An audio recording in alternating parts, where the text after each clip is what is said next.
So then allow me the honor to kick off this virtual road safety conference. We are very glad to be here this morning together with Serco, our host of today.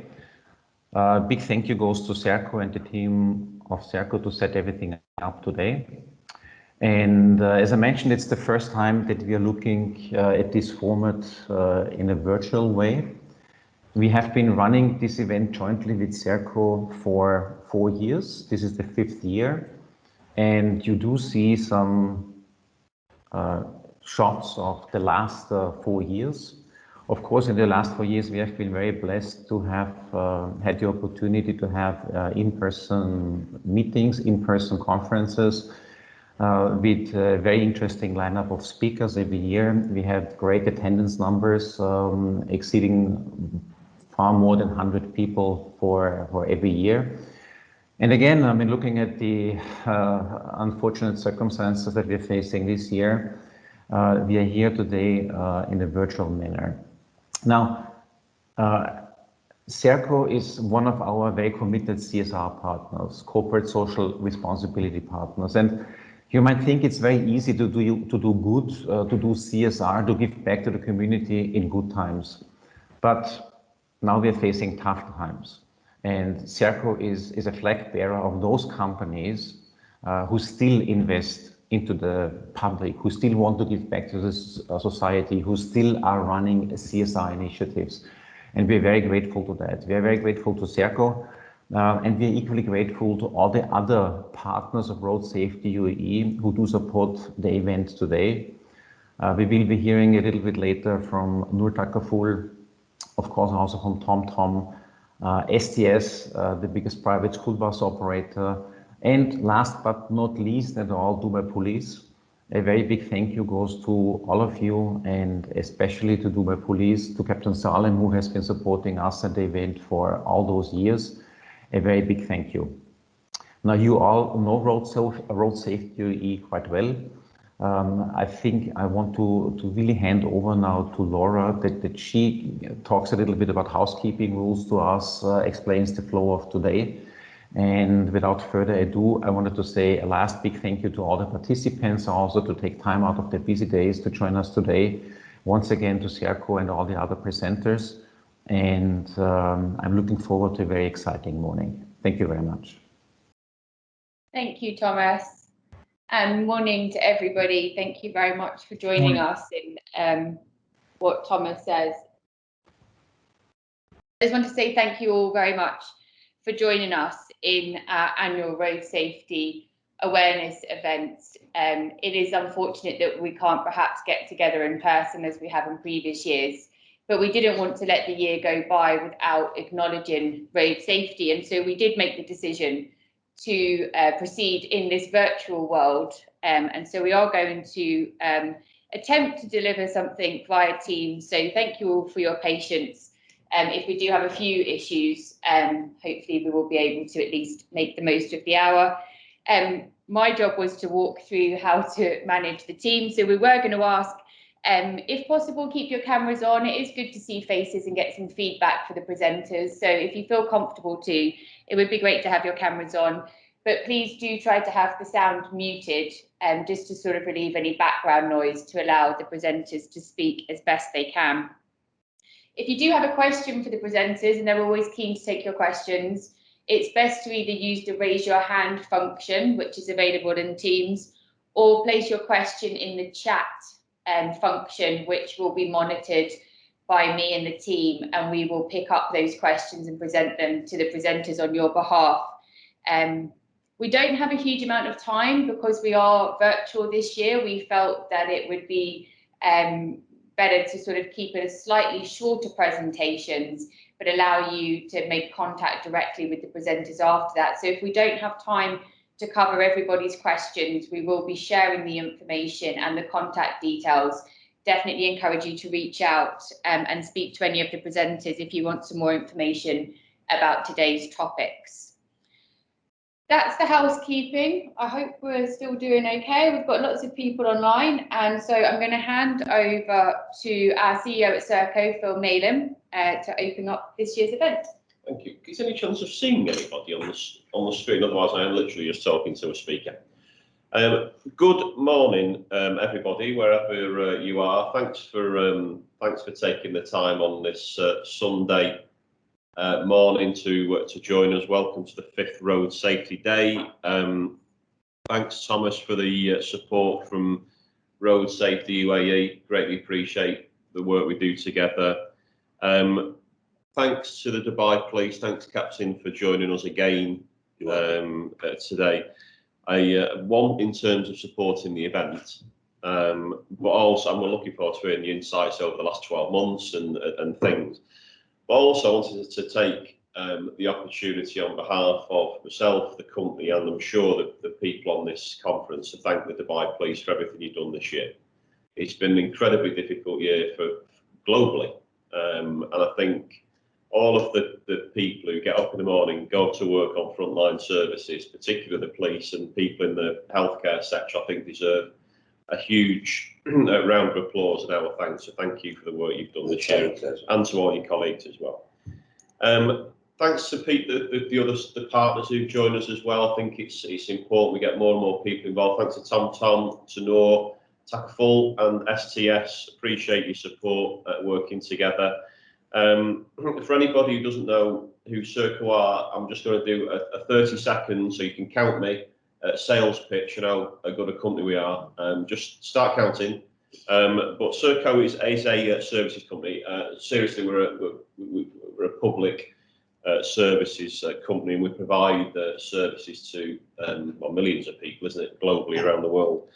In Dubai, whether that means serving the public on running the Dubai Metro, or whether that's helping people who are visiting, not so many now, obviously, at the moment, are travelling through Dubai Airport. So whether it's with the air traffic control, which we operate with Dubai Air Navigation Services, the hospitals that we help and have helped keep open. Really proud this year to have helped run the World Trade Center Field Hospital for coronavirus patients earlier in the year, or whether it's keeping the defence and military bases going, or the universities who are coming back with the schools, and hopefully my son's nursery, hopefully soon, getting the universities and colleges and things going as well as some of the property development work. It has been a challenging year for everybody, and we appreciate everything that we've been doing on the front line.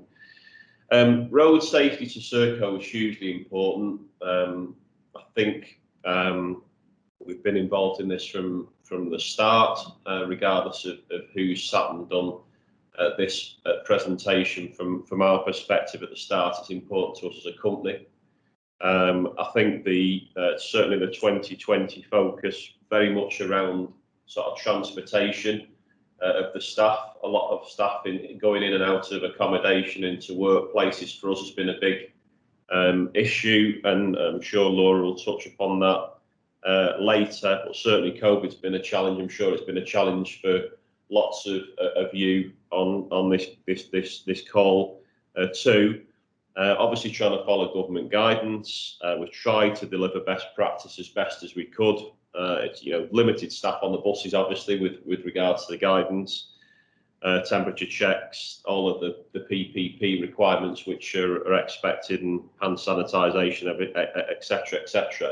And it's really important, if you look at where we are with COVID globally, it's more important today than it's ever been.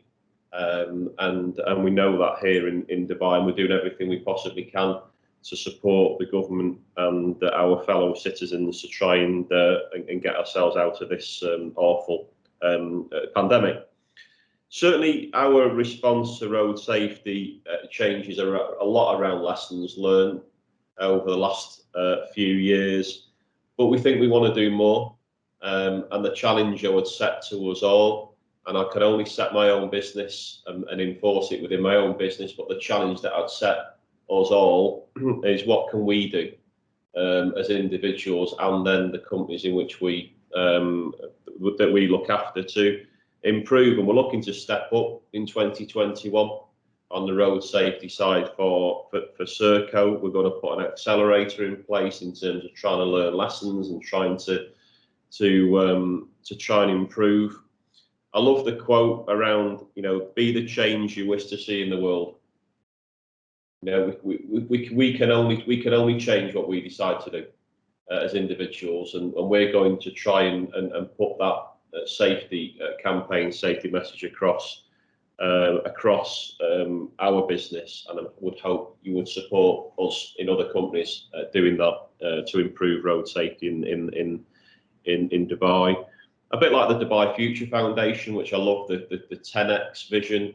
We're going to try and give ourselves the challenge of saying, can we improve 10 times? Now, how we define that obviously is going to be important, but it is very important to us. So just final remarks. 2020 has been a huge challenge in many different ways. We're getting through it. It's a challenge for us all. Our aim is to learn from 2020, certainly on the road safety side for this event. Live by our people values, do the right thing, and hopefully with our road safety accelerator, push on for even greater improvements in 2021. So I'll hand back to you, Laura. Thank you. Thanks very much. Great. So we're almost sort of back on time, despite a bit of a shady start. So the first presenter that we have, that we're very grateful to have with us, is Jonathan from TomTom, who's going to talk to us a little bit around the traffic patterns before, during, and after lockdown. Thank you, Laura. Thanks. Let me share my screen, and then we jump right into it. So while is it still coming, the screen, I would like to thank Serco Friends, Thomas from Road Safety UAE. Thanks for the opportunity. Very glad to be here talking to you guys. Can you see my screen? It's all good? Yes. Yeah, but you might want to go into present mode. Let's do that. Perfect. So thank you. I think I have 10 minutes. I'm going to be very careful with time. I don't want to go over it. So what I'm going to do, I also have a timer here. So let's do it. So I was invited to talk about the TomTom Traffic Index and how we were using this data in this pandemic situation, in this COVID-19 situation, which caught us all by surprise. So everything that we have was a kind of a reaction. Nobody was expecting this, of course. So we reacted fast and we could do something about it as well. So to talk about the traffic index, there's no way to run from it. The first thing I have to do is to talk about the TomTom data itself. Where do we get it? Where it comes from? So TomTom, you remember in the past about the GPS device, but nowadays the company completely shifted to a service company. It's a full B2B service location technology company. And what we do is we track a lot. We have a lot of tracking GPS location data, and they are coming from nowadays mainly coming from our mobile customers and our automotive customers and partners. And today we're talking about more than 600 million connected devices. So we track all this data, and we gather this data, and then we start creating location products, historical, analytical, statistic products, but also real-time products. So just to give you a little bit of an idea of what is this 600 million connected devices that we track, we're talking about more than 3.5 billion kilometers driven every day, if you sum up all the data, which means more than 700 million driving hours. And because we've been archiving this data for such a long time, today we're counting with more than 48 trillion GPS points, GPS probe points. And that's what we use to create our products. In this slide, I just give you in one glance a very short, brief information of all the products that we have. Of course, that the main one is the live traffic in 79 countries.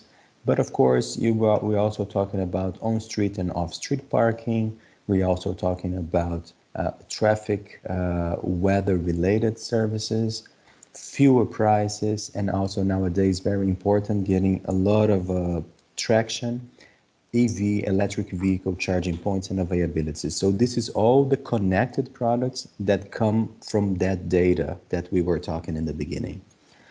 Moving specifically to our topic of today, so this same data that we use to create those commercial products, we also use to create one campaign that we do every year. So once a year around February, we launch the traffic index.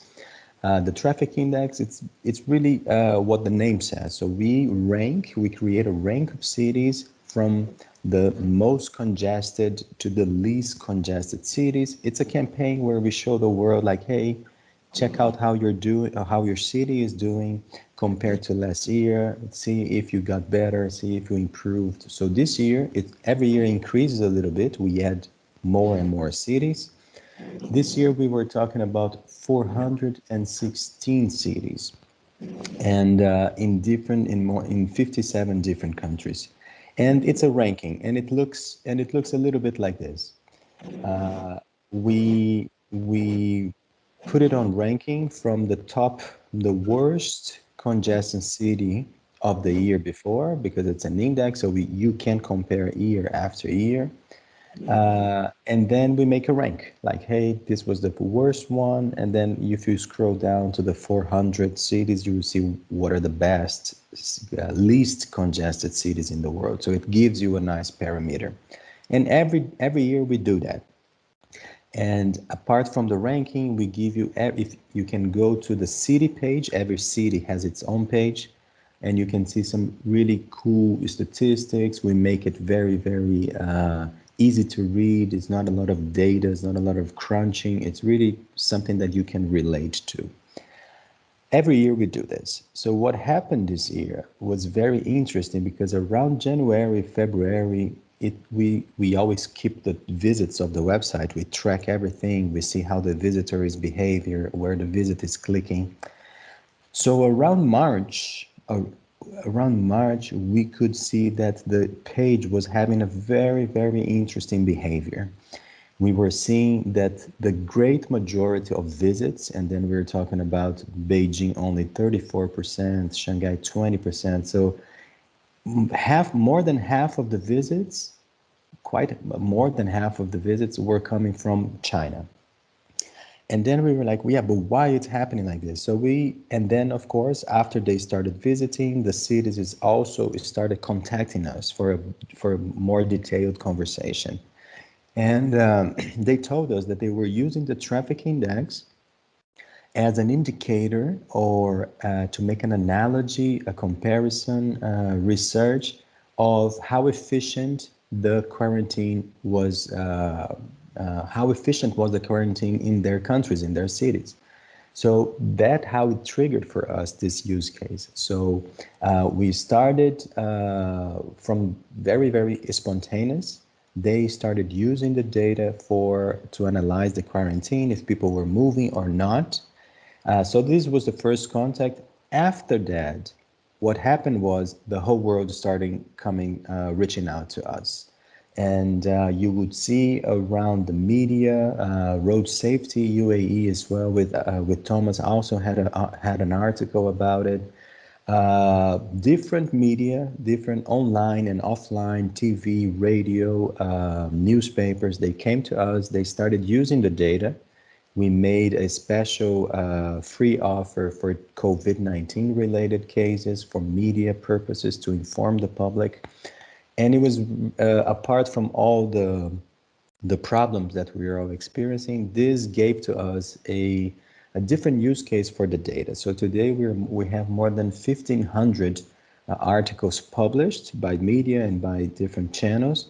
And just to show you a little bit, in our case here for our webinar, I would like to use the last time of the presentation to show you specific cases in the Middle East. So is starting with Dubai. So this is I took this is screenshots last week. So Thursday, 24th, no, 2 weeks ago maybe.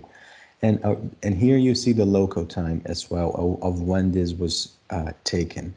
And just to go through the charts very quickly, what you see, the red line is the live congestion, so the congestion now or the congestion when this screenshot was taken. And the blue dotted line, it's the congestion of last year for the same day. So we are comparing today with the same day last year. And you see that even now, September, end of September, the congestion levels are lower compared to last year for Dubai. We also have other visualizations. For example, in red, you see the days that had heavy congestion. And here in gray was the lockdown, the more severe lockdown. It may vary a little bit, maybe 1 week, 2 weeks. But you will see that during the lockdown, it went to no congestion at all. And even today, you will see that the days are not yet fully congested.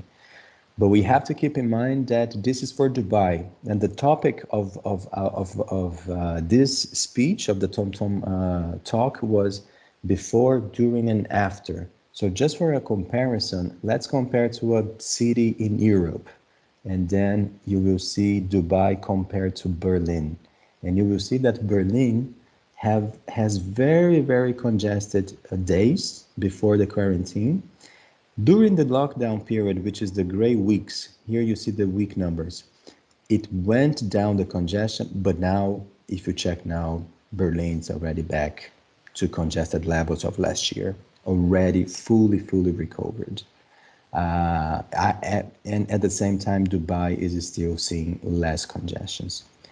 If I show you Abu Dhabi, is still less congestions than last year, the red line compared to the blue line. And again, this is a different visualization. We are showing the difference from last year. So blue means way less congestion than last year, and red means more congestion than last year. So you will see that during the lockdown period, it was way less, and until today continues to be way less compared to last year. Again, we're going to do the same exercise. If I compare to London, you will see that the blue dots, where we have less congestions than compared to last year, happened very well during the quarantine. But right now you see that it's going back to normal. It's not as heavy as Berlin, but it's going back to normal. And you can visit the website. I put the QR code here to everybody that can visit the website. You can check your own city. Here I'm giving some examples. So Cairo is still very low. Riyadh, different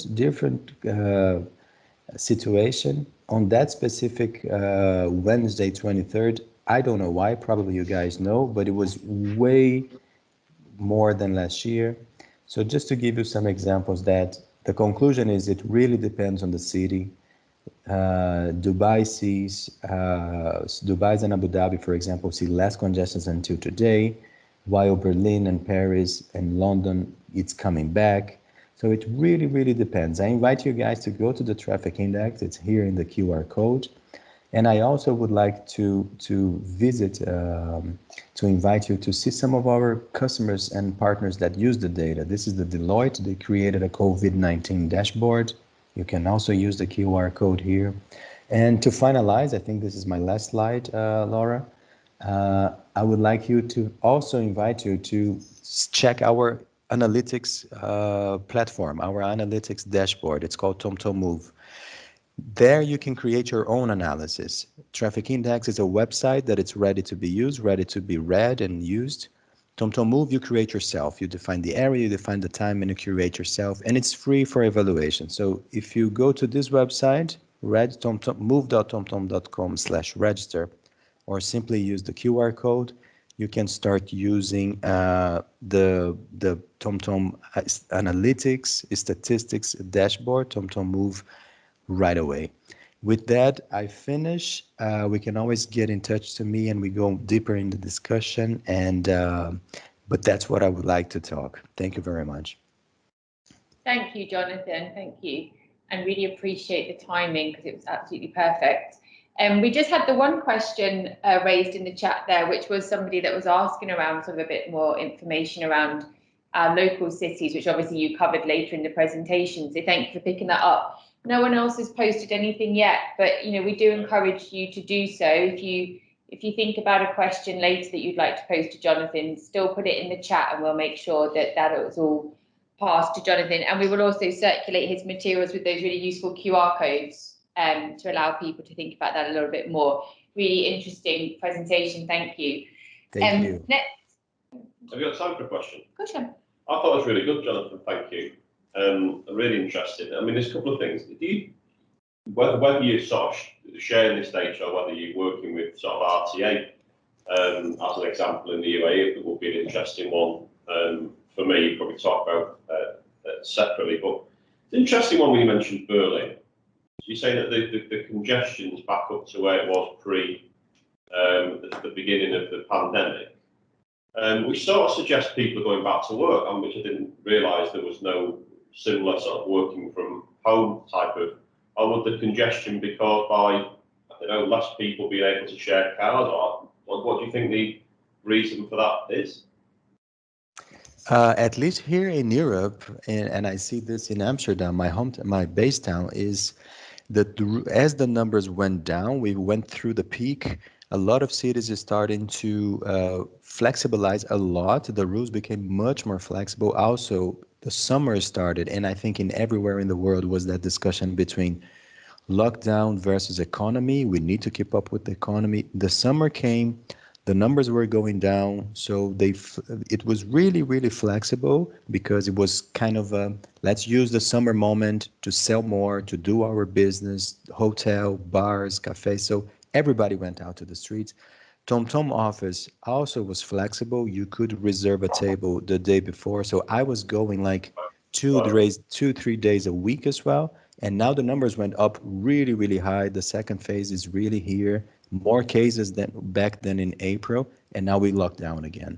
So I think it was conscious decisions to make flexible because economy lockdown balance in the summer was a good moment to make some money. And now we see that we have to lock down again. So I think that was the main case. Do you think it was because more people are driving rather than using public transport? So there's probably less people going to work, but they're driving instead of getting on a metro or a train? Exactly. I'm afraid to go in a metro. I use my mask, but I'm still afraid. I'd rather get my car. It's safer, and that for sure. So that's one thing that we need to take into consideration. Everybody's considering that the congestion level will be less, but we don't know yet. It really depends on the city. It's a city by city case. And also, for example, the public transportation situation. In Amsterdam, because of the bike life, everybody goes by bike, so that is not really the case. But I can see that London, Paris, São Paulo, and Brazil, cities that are very dependent on metro and public, this might happen for sure. Yeah, okay. Thanks, Jonathan. Thank you. And we have got a few more questions there, which I will pass on to Jonathan either at the end if we have time, or ask him to pick those up with some of the attendees there. Because I want to hand over now to Captain Salim from Dubai Police, who will share with us a little bit around the impact of COVID-19 here in Dubai. So over to you, Captain. Thank you very much. Thank you, Laura. Thanks. I would like to welcome everyone. Thanks, Serco, for this event, Road Safety, Thomas, TomTom, STS, and Noordhoek. All of us went through this period of COVID-19, which has been like an obstacle for every city, and it affected every city dramatically. So I would like to start because I've worked on the roads during the curfew. Some people call it lockdown. Some people call it curfew. I call it curfew because we never had a lockdown in Dubai City. So, and the periods was from, we started with 6 a.m. till 8 p.m. and then went up till 10 p.m. and then it was normal again. Still, people are scared to go out. You know, I've known friends with families and children They don't go out as much. They spend their time in their homes, and they just try and avoid going out because everyone's scared from this virus. During the lockdown, as we know, Dubai City is very, is very vibrant, and everyone works hard.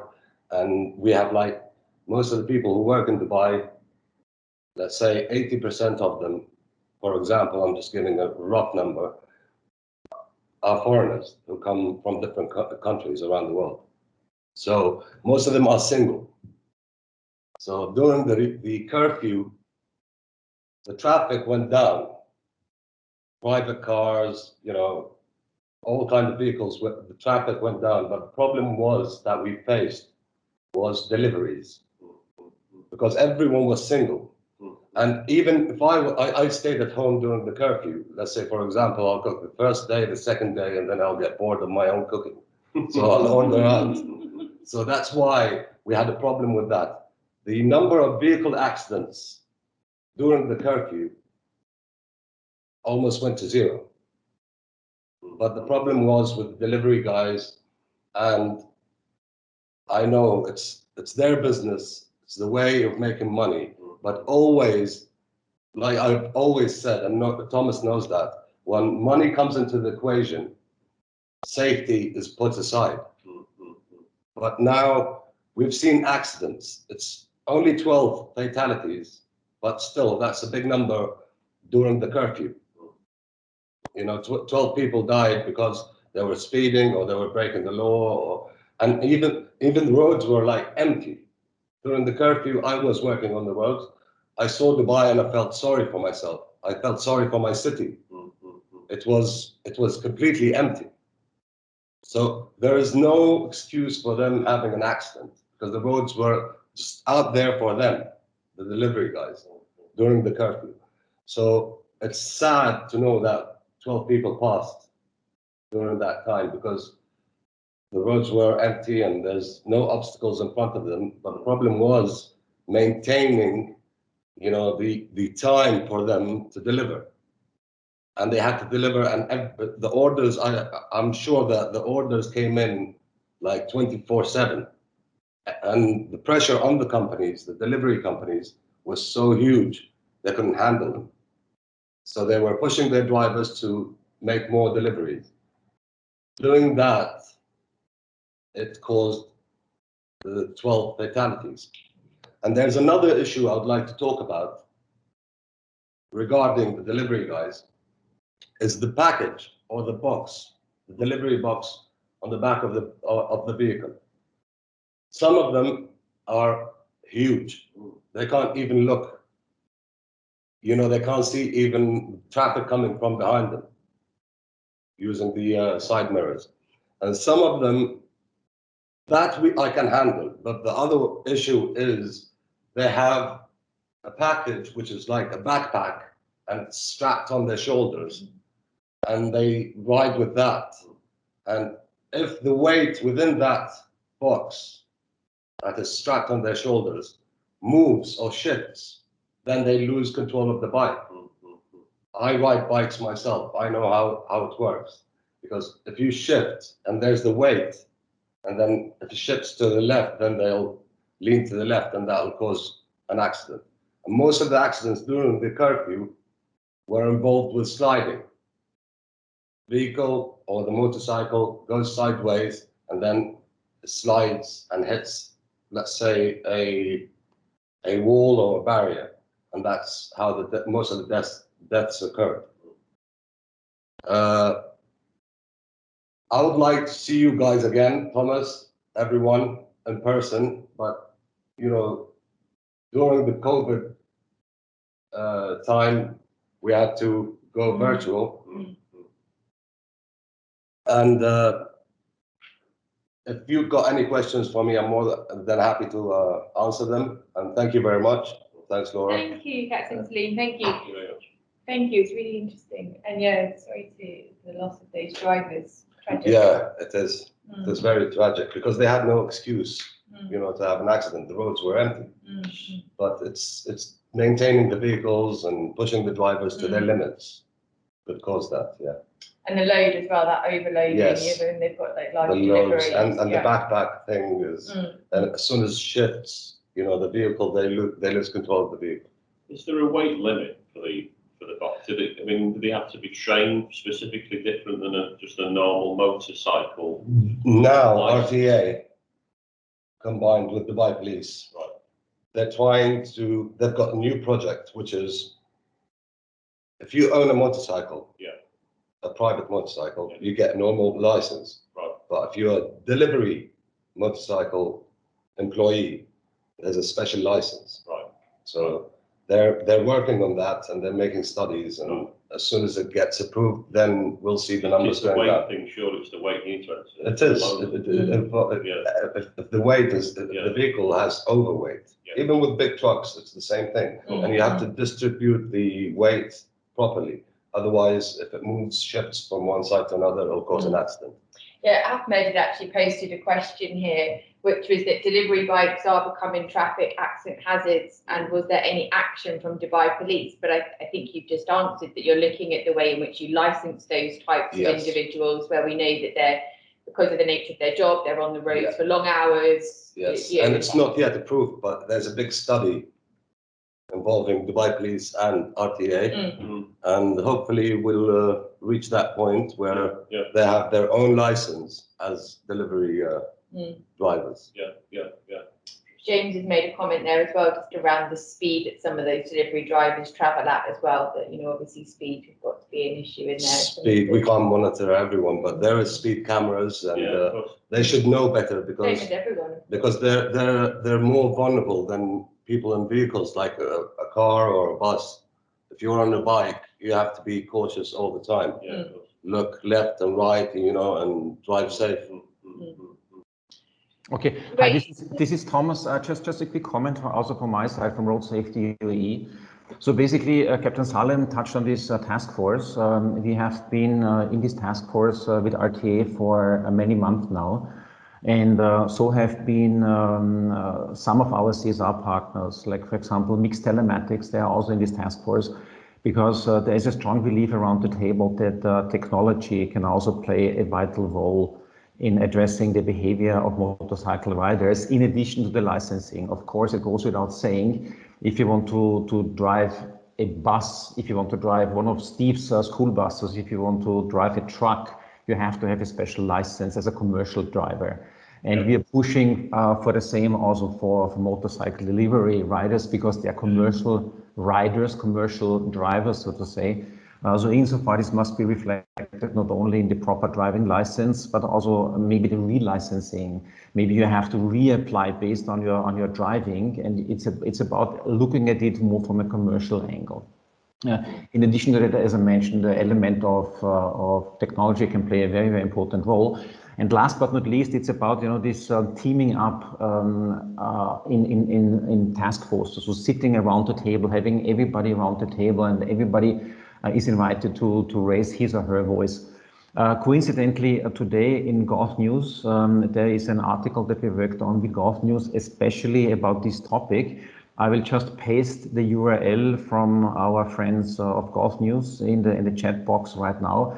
And if you're interested, please have a look. It's a very comprehensive article from our friend Angel, who is working for Gulf News. And just if anyone is interested, please have a look. Very good. Thank you, Thomas. So we'll move on. We're running a few minutes behind, so we don't want to take any more time from the next presenters. So we have Noor Tapaful and Sudharsan, I believe. Yes. Well, sorry, before we do that, we'll just thank Captain Flint in case you get a call and you need to go. Yeah. So we just wanted to thank you very much for your continued support. And we just have a certificate of appreciation. Thank you very much. Thank you very much. Thank you. Thank you very much.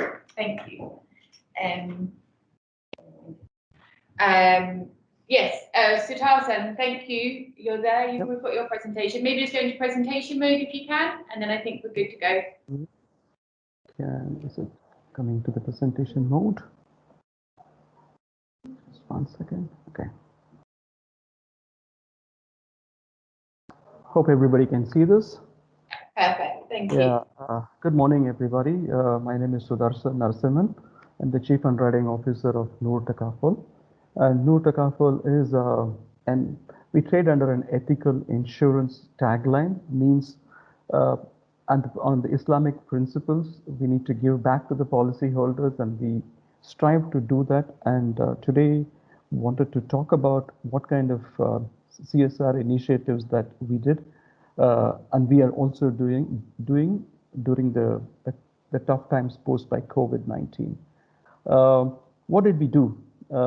We launched a COVID-19 support program for all our frontline heroes, and we offered discounts on our motor takaful products and also on the group family covers, which is life insurance. We extended the cover for COVID-19, and we have a range of comprehensive educational campaigns launched through our websites and all the social media platforms that Noor Takaful is. What did we do for the frontline heroes? Is Al Zahra Hospital, we took as a pilot, and they are one of our biggest customers, and they have ambulances and medical equipment fleet. We offered the motor takaful, the motor insurance product, free of cost to Al Zahra Hospital's fleet. And also we devised an exclusive life insurance product for all the frontline heroes engaged in the battle against COVID-19. And this product covers death by any cause protection, including COVID-19 cover. Normally, prior to COVID-19, as a pandemic set in, insurances did not cover this particular cause. And then we included this and covered all the frontline heroes. And in terms of reduction in motor takaful pricing, apart from Al Zahra Hospital, we wanted to offer discounted pricing to all our customers, not only during the National Sterilization Program, we extended it throughout the year. And who were these customers? These were customers who were engaged in the medical sector, armed forces and the police, then also members of the civil defense, people of determination, the elderly above 60 years of old, and individual applicants with accident claim-free record. So any customers falling in the bucket, they were eligible for discounted pricing on the motor insurance. And also we partnered with CAFU. CAFU is a fuel delivery service where customers of Noor Takaful or customers of CAFU were eligible for discounted insurance product. Not only that, they were also having discounted fuel vouchers from CAFU, so that they don't need to come out of the house. We did see people were apprehensive to come out of the house, so that way CAFU partnered with us so that they could deliver fuel to their home. This was part of our initiative to give back to the society during these challenging times. And COVID-19 cover for individual family takaful participants. This is on the life insurance side of our company. We had done an upgrade to the existing life insurance plans that provide customer with COVID-19 coverage.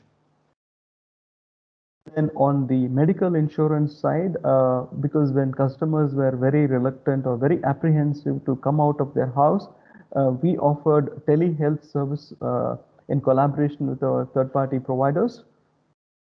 And last but not the least, we also are offering our clients and our employees special prices for COVID-19 screening in collaboration with Tumbai Hospital.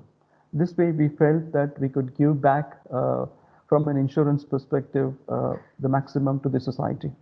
Thank you. Thank you so much. That was really interesting, and some great work there going on, obviously, at Noor Takaful, sort of supporting people during these very challenging times that we've had this year. Does anyone have any questions? I was just interested in the telehealth and how that works and who the provider is. So if that's possible. Sorry, yeah, the line was not clear. If you can repeat the question, please. Yeah, I was just saying, is there any more information about this? Who's your telehealth provider and how does that work? Because that's an interesting dynamic that's changed over the last few months, isn't it? Yeah, we have quite a few providers, and basically what we do is once you contact us through noortakaful.com, depending on the plan, we have got tie-ups with various providers, and we just nominate one of these providers to help you with the assistance services that is required. Right.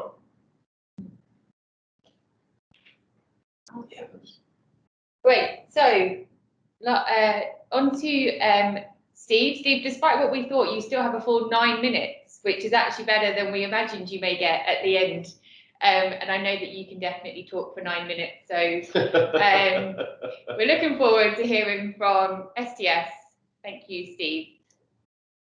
Thank you very much. Good morning to everybody. And I'm really pleased to be able to, this will be my 4th attendance at the Serco Road Safety Programme.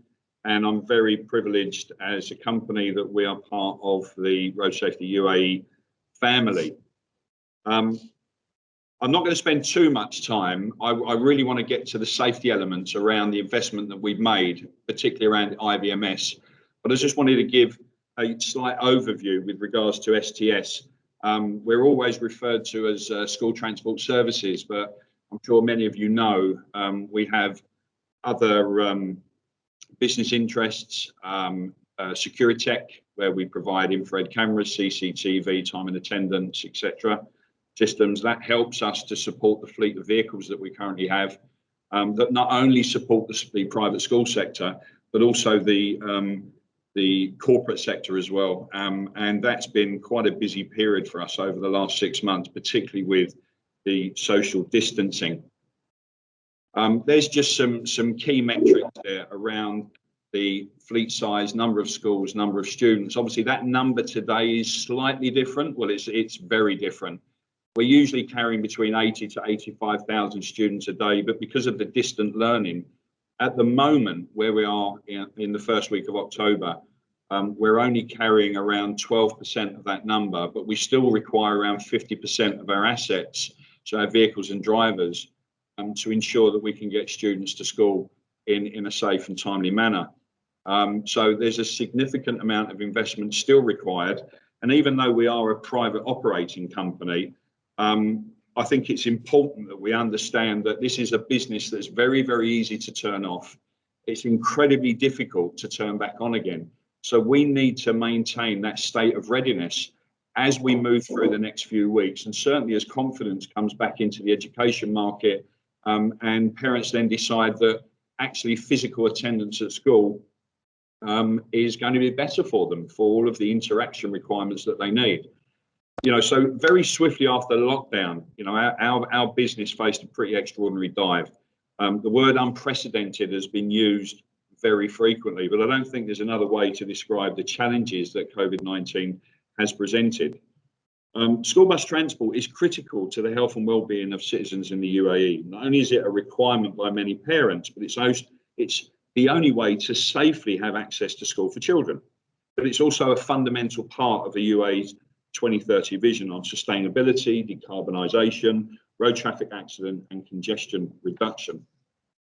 I mentioned that we provide transport into the private sector as well and corporate. And we've been very busy with that. We recently were awarded to be the preferred transport provider for the Indian Premier League. And many of you may have seen the coaches in full livery traveling around in Dubai, certainly around Sports City. And some of our drivers are obviously extremely excited because they're staying in the safety bubble with the teams and living at the Royal Mirage the one and only hotel. So it's fantastic for employees, it's fantastic for our brand as well. And we see this as a significant growth area, not necessarily in the IPL, but certainly working with like-minded clients that want great value, that want safety-driven buses or coaches to move their employees from one point to another.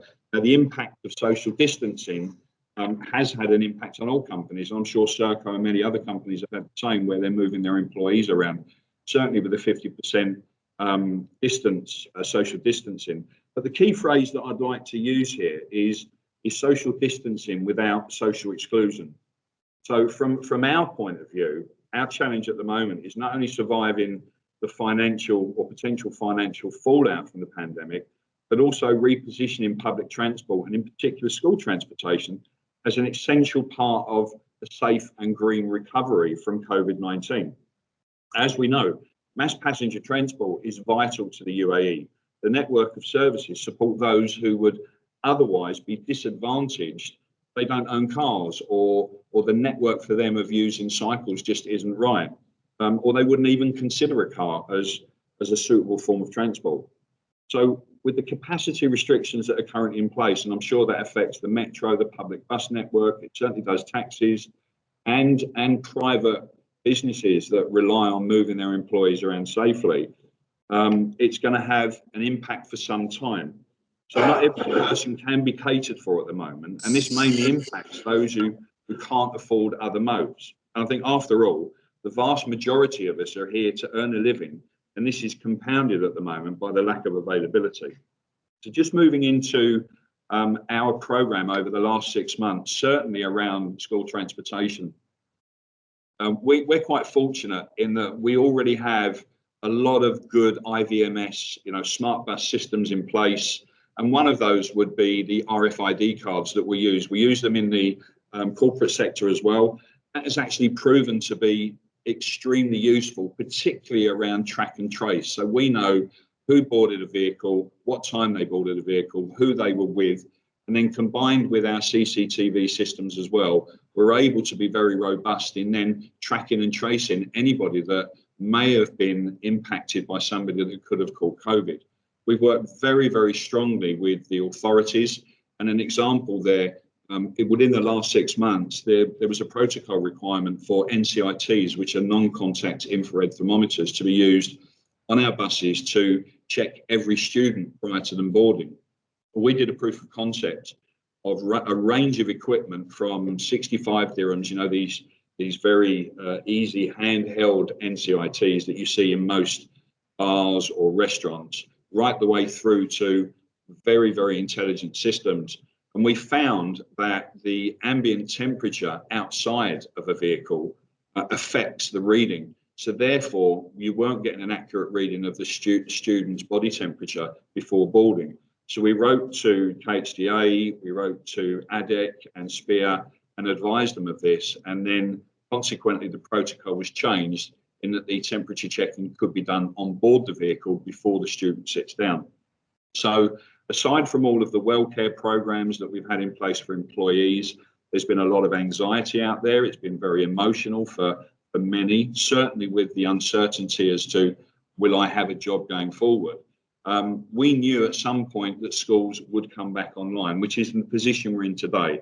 And I'm hoping with the assurances that we're putting out there for parents, for the school authorities, for the schools themselves, that the ridership levels will come back to a point where we can then start reducing the amount of traffic on roads. Because if you saw the TomTom data earlier, there are peaks, and those peaks impact us as well.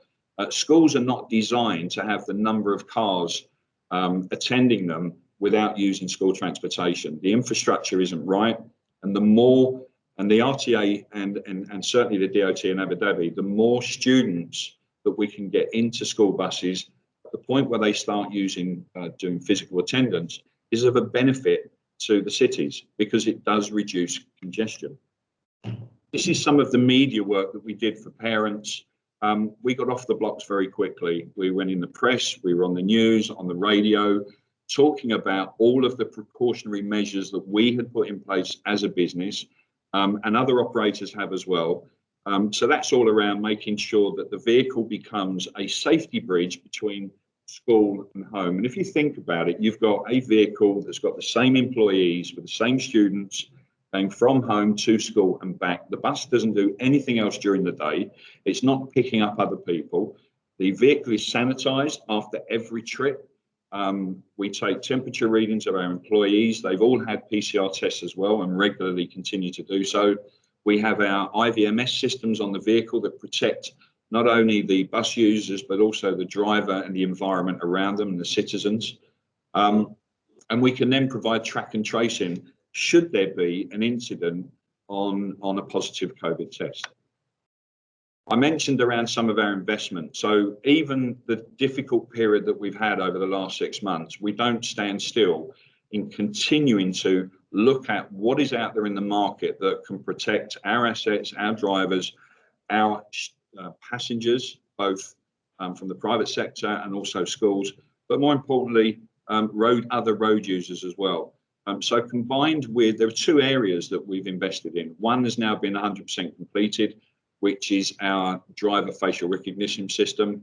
That combined with a framework of working hours. You know, we don't sweat our assets. Our drivers work reasonable hours, but we need to ensure that we can then further protect them. When we first introduced this system, it was seen as a bit of a big brother.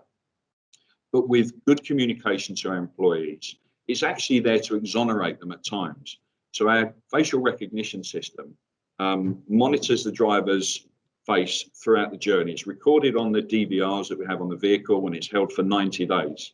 So it allows us to warn them at the point of where they're yawning too much or there's any head movements or drooping. It also allows us to monitor excessive blinking. Again, that is an indication of fatigue. If they're using a mobile phone or other oral intake, be that drinking whilst driving, as in tea or coffee, or smoking. Now, we audit 10% of our journeys every month, and there are occasions where our drivers haven't followed what they should have done, and we have certainly a 0 tolerance when it comes to using a mobile phone while driving. We have a very robust retraining program, and then ultimately there will be disciplinary measures in place for those that may abuse the system. We see that as a fundamental protection measure with regards to certainly driving students on the road, but it also gives the drivers some form of support when there is an accident involved, because we do have accusations that the driver wasn't paying attention on the road or he was using a mobile phone. So based on the time management programs that we have, we can then check to see. The drivers are warned in the cab by a short beep, but it also ports into our operational control center, so we can do post analysis of any accusations or any incidents that may occur, and it's very, very useful for our training programs as well. The second part, and I've spoken to Captain Salim about this previously, is we're still going through a proof of concept on advanced driver assistance system, which is essentially a dash cam that is fixed to the front of the vehicle that monitors the driver's habits, but also everything within close proximity around him. Things like lane departure warning systems, front collision warning, pedestrian detection and distance monitoring. I think we'll get to a point where we have a lot of big data that actually shows the driving habits of other road users, not our own drivers, but other road users on the road. And it's invaluable information, certainly the images that are captured through this when there is a road accident. Now, the majority of accidents that we face are from third-party users driving into the side or the back of a bus, which is pretty difficult to understand most times because these are big yellow buses. So just to follow on and just close on a point that has come up with regards to with Jonathan's point, but also Gulf Traffic, when we had Martin Tillman from AECOM on 2 weeks ago. I've noticed myself, I'm very observant of other road users and how they drive. And certainly with emptier roads, I've noticed that speed has increased. I know Captain Salim has mentioned that there are cameras on the majority of main roads, but obviously in residential areas there are less. So I think there's a style that, and Martin agreed with this, as the roads are emptier, people tend to believe that they can just drive. It's an easier drive, so therefore speed becomes an issue, but also poor driving habits. I'm actually quite appalled at the amount of people that I see driving using their mobile phone in their hand, and most vehicles nowadays have Bluetooth systems in them. And I don't know if that is just because roads are emptier or if it's just bad habits coming back in because of the fact that the roads are emptier and therefore people can take advantage of that. So that's me done. I hope I fit it in with the 9 minutes, but thank you very much again. Thank you, Steve. Thanks very much. Really interesting. I'm aware that we have run slightly over, we're about 8 minutes over, and I appreciate that people are still on. I know that everyone has a very busy schedule and it is a Sunday morning. So rather than hold up anyone's time further, as I said at the start, what we will do is we will share all the presentations which our presenters have very kindly shared this morning. We'll make sure that those come out to you. A lot of them have sort of links to either the websites or Jonathan has some QR codes in there, so it gives you a little bit more opportunity to find out a little bit more about what the presenters have discussed today, and then we will also share their contact details. So I'm sure that they would encourage you to reach out to them directly if you have any further questions that you would like to discuss with them. But otherwise, I will close. We'll thank everybody, and we'll hope that next year we may be able to meet again in person somewhere. But until then, stay safe and thank you. Thank you very much. Bye bye. Thank you, everybody.